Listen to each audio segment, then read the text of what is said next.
check out this new video on the microbiome, and if you want more, just go to nutritionfacts.org/topics/microbiome for all my videos on good gut health.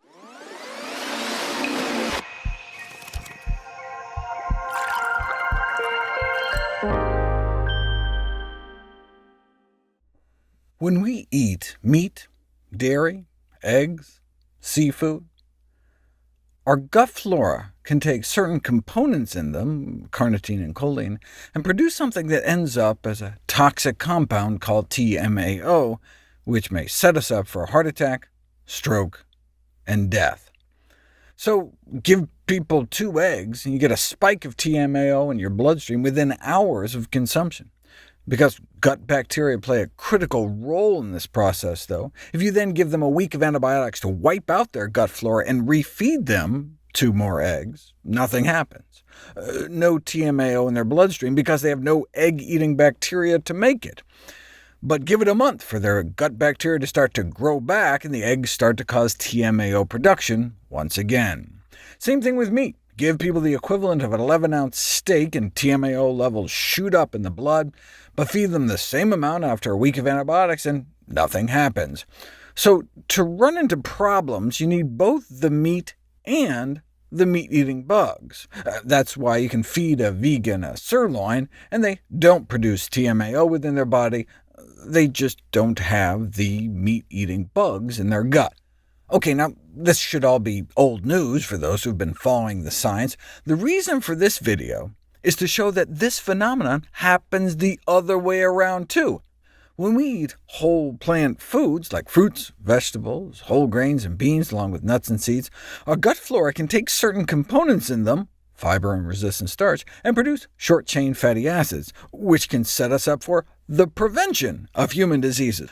Short-chain fatty acids like butyrate can help seal up a leaky gut, fight inflammation, prevent weight gain, improve insulin sensitivity, accelerate weight loss, and fight cancer.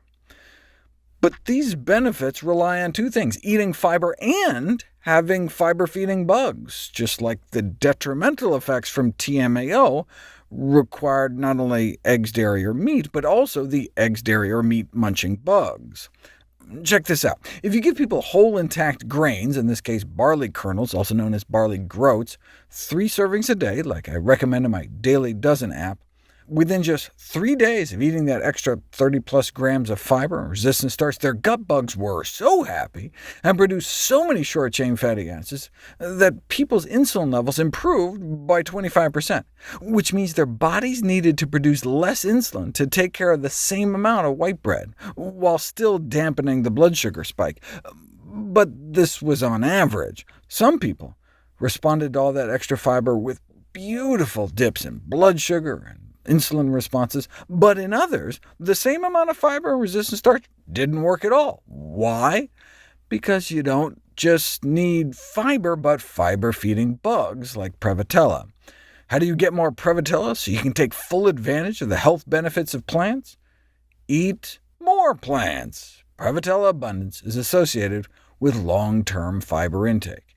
If you look at rural African children eating 97% whole food plant-based diets, their Prevotella is off the charts compared to kids eating standard Western diets, and this is reflected in the amount of short-chain fatty acids they are churning out in their poop.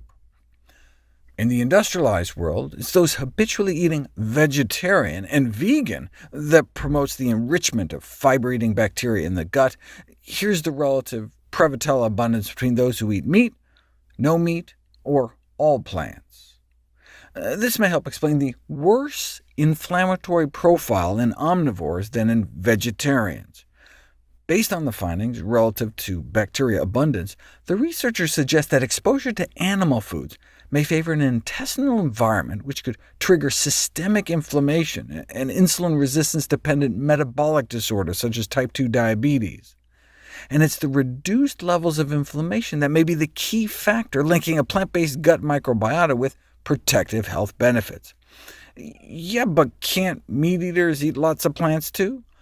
Omnivores have constraints on diet-dependent gut microbiome metabolite production. In other words, it's the flip side of the vegan eating a steak. They can eat all the fiber they want, but may be lacking in fiber-munching machinery. At low levels of fiber intake, the more you eat, the more of the beneficial short-chain fatty acids are made, but at a certain point your available fiber feeders are maxed out. There's only so much you can benefit. But those habitually eating a plant-based diet have been cultivating the growth of these fiber feeders, and the sky's the limit, unless of course you're eating vegan junk. But whole food plant-based diets should be effective in promoting a diverse ecosystem of beneficial bacteria to support both our gut microbiome and our overall health.